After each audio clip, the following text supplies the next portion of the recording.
Makeup. പണ്ടൊരു fashion ഉണ്ടായിരുന്നല്ലോ, നമ്മളിങ്ങനെ ഇവിടെ ഇങ്ങനെ പൊക്കി വെച്ചിട്ട് കണ്ണൊക്കെ മൊത്തം എഴുതി. ബാലതാരമായി കടന്നുവന്ന വൈകാതെ തന്നെ മലയാളത്തിലെ ശ്രദ്ധേയ നായികമാരിൽ ഒരാളായി മാറിയ നടിയാണ് നമിത പ്രമോദ്. ജനപ്രിയ പരമ്പരകളിലൂടെയായിരുന്നു നമിതയുടെ തുടക്കം. പിന്നീടാണ് സിനിമയിലേക്ക് എത്തുന്നത്.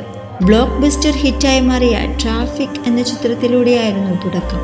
രണ്ടാമത്തെ ചിത്രമായ പുതിയ തീരത്തിലൂടെ നായികയായ നമിതയ്ക്ക് പിന്നീട് തിരിഞ്ഞു നോക്കേണ്ടി വന്നിട്ടില്ല. അധികം വൈകാതെ തന്നെ മലയാളത്തിലെ മുൻനിര നായികമാരിൽ ഒരാളായി മാറാൻ നമിതയ്ക്ക് സാധിച്ചു. അഭിനയത്തിന് പുറമെ ബിസിനസ്സിലും സജീവമാവുകയാണ് ഇപ്പോൾ താരം. അടുത്തിടെയാണ് കസിൻസിനൊപ്പം ചേർന്ന് നമിത പുതിയൊരു കഫേ ആരംഭിച്ചത്. പെപ്രിക്ക എന്ന പേരിൽ ഒരു മെൻസ്വെയർ വസ്ത്ര വ്യാപാര സ്ഥാപനം കൂടി ആരംഭിച്ചിരിക്കുകയാണ് താരം. ഏതാനും ദിവസങ്ങൾക്ക് മുൻപാണ് ഷോപ്പിന്റെ ഉദ്ഘാടനം കഴിഞ്ഞത്. അതിനിടെ ഇപ്പോഴിതാ തന്റെ ഫാഷൻ ചോയ്സുകളെ കുറിച്ച് നമിത പറഞ്ഞ വാക്കുകൾ ശ്രദ്ധ നേടുകയാണ്.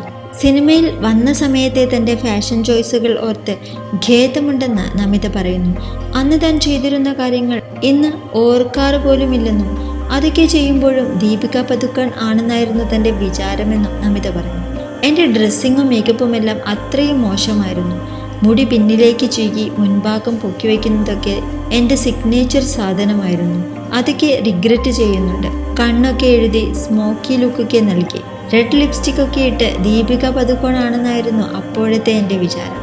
അതൊക്കെ കാണുമ്പോൾ ഞാൻ എന്താണ് ചെയ്തു വെച്ചതെന്ന് ആലോചിക്കും.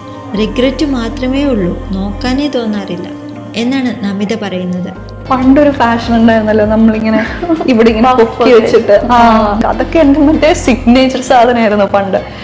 അതിപ്പോ ആലോചിക്കുമ്പോണ്ടല്ലോ റിഗ്രറ്റ് ചെയ്യും. കണ്ണൊക്കെ മൊത്തം എഴുതി സ്മോക്കി ആയി ഒക്കെ ചെയ്ത് റെഡ് ലിപ്സ്റ്റിക് ഒക്കെ അതിന്റെ കൂട്ടത്തിലിട്ട് ഇങ്ങനെ ഒരു ദീപിക പടുക്കോണെന്നായിരുന്നു അപ്പൊ വിചാരം. നോക്കാൻ പോലും തോന്നില്ല. മലയാളത്തിലെ ഫാഷൻ ഐക്കൺ ആരാണെന്ന ചോദ്യത്തിന് മമ്മൂട്ടി എന്നായിരുന്നു നമിതയുടെ മറുപടി. അതിലൊരു ഡൗട്ടുമില്ല. അതെന്തുകൊണ്ടാണെന്ന് ചോദിക്കേണ്ട കാര്യം പോലുമില്ല. അത്ര എവിഡൻ്റ് ആണ് അതെന്നും നമിത പറഞ്ഞു. നടിമാരിൽ ആരാണെന്ന ചോദ്യത്തിന് എല്ലാ നടിമാരും അക്കാര്യത്തിൽ വളരെ കോൺഷ്യസ് ആണെന്ന് തനിക്ക് തോന്നിയിട്ടുണ്ടെന്നാണ് താരം പറഞ്ഞത്. ട്രെൻഡിയായി അണിഞ്ഞൊരുങ്ങി നടക്കാനാണ് എല്ലാവരും ഇഷ്ടപ്പെടുന്നത്.